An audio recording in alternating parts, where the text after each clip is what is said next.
spring of 1945, after the successful Vistula-Oder offensive that started in early January, the Red Army had halted in front of the Oder River and the fortified positions known as the Gates of Berlin. The Red Army was about to launch the final major offensive in the European theater of the Second World War, with Berlin being the ultimate prize. Officially, the plans for the operation began on the 1st of April, and the date for the operation was set for the 16th of April. Soviet Marshals Zhukov, Konev, and Rokossovsky prepared their plans in 2 days and presented them to Stalin for approval.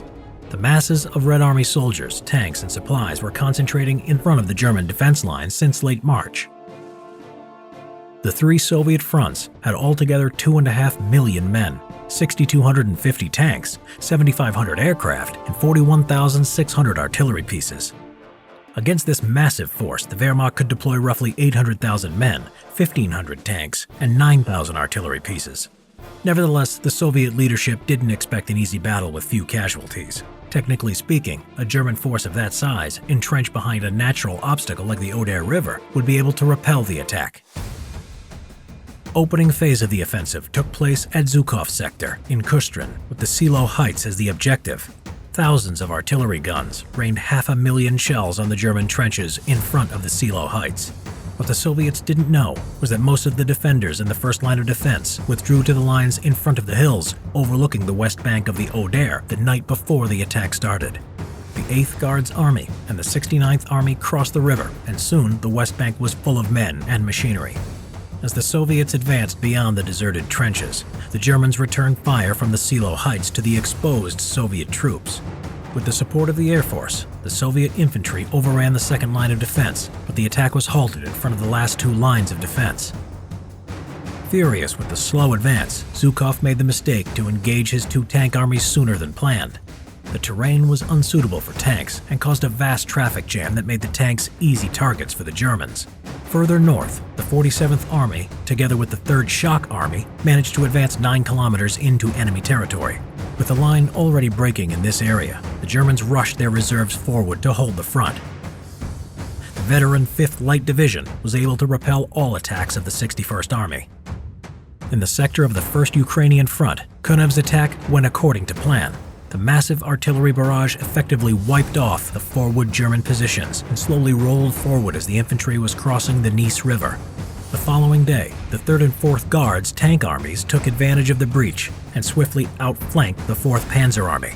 They reached and crossed the River Spree by nightfall on the 18th of April. Zhukov finally captured the Silo Heights on the 19th of April with a cost of 30,000 men killed and more than 1,000 tanks destroyed. The road to Berlin was now open. By the 22nd of April, the 2nd Guards Tank Army, followed by the 3rd Shock Army, reached the northeastern suburbs of Berlin. The 47th Army raced to outflank the city from the north. Along the center, 3 armies pressed forward. The 1st Ukrainian Front reached Potsdam to complete the encirclement in the southwest. The German 12th Army was ordered to disengage the Americans and attempt to link up with the 9th Army and relieve the capital. On the 24th of April, Berlin was completely surrounded. Also, the 8th Guards Army and the 1st Guards Tank Army consolidated their forces southeast of Berlin. The 9th Army and the 4th Panzer Army were now cut off and surrounded as well. The next day, elements of the 5th Guards Army made contact with the American 69th Infantry Division at Torgau on the River Elbe. The battle for the city itself began on the 26th of April. The decisive stages of the battle had already been fought and lost by the Germans. It was obvious that the Soviets would capture the city soon enough. The 12th Army in the west attacked formations of the 1st Ukrainian Front. Although the Soviets suffered many casualties, the 12th Army was too weak to break the 1st Ukrainian Front and reach the 9th Army. The 8th Guards Army, supported by the 1st Guards Tank Army, attacked Tempelhof Airport, where they met stiff resistance from the SS Munchberg Division until the next day.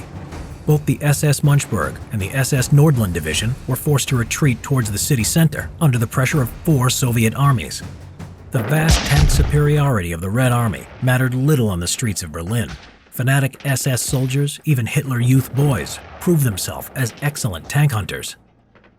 The Soviets had formed assault groups that included engineers, flamethrower squads, and assault guns for the intense house-to-house combat.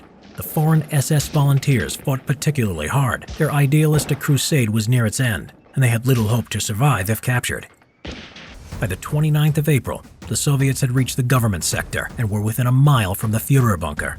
Initial assaults on the surrounding buildings failed until the Motka Bridge was repaired and artillery could be moved up in support. At 4 a.m. on the same day, Hitler signed his last will and political testament. On the 30th of April, the Soviets fought their way to the Reichstag and entered the building in the evening. Fierce room-to-room fighting ensued with entrenched German troops, but a group of Soviets managed to reach the roof and raise the Soviet flag. Hitler had already committed suicide by then. The remaining defenders in the city were now being pressed from all sides. Klaus Grotjan, a veteran of the battle, describes these moments in his memoirs. It was the night of the 1st of May. The encirclement was very tight since the 29th of April. Small groups of Russians were everywhere, using the ruins as cover.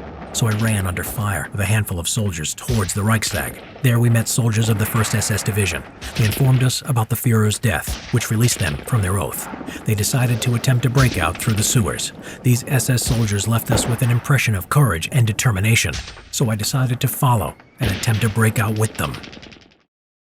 As the battle was still raging inside the Reichstag, General Wildling, commander of the Berlin defense area, decided to negotiate unconditional surrender, but chose to delay the surrender until the next morning in order to give enough time to the soldiers trying to break out under the cover of darkness.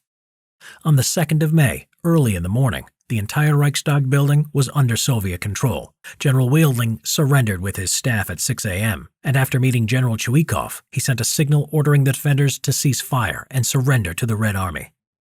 In the days that follow, sporadic fighting continued in a few isolated buildings where SS soldiers refused to surrender, until the 8th of May when Field Marshal Keitel signed the document of unconditional surrender. The signing ceremony took place in a former German Army engineering school in the presence of Marshal Zhukov and representatives of the Western Allies. World War II in Europe was over. The Cold War was about to begin.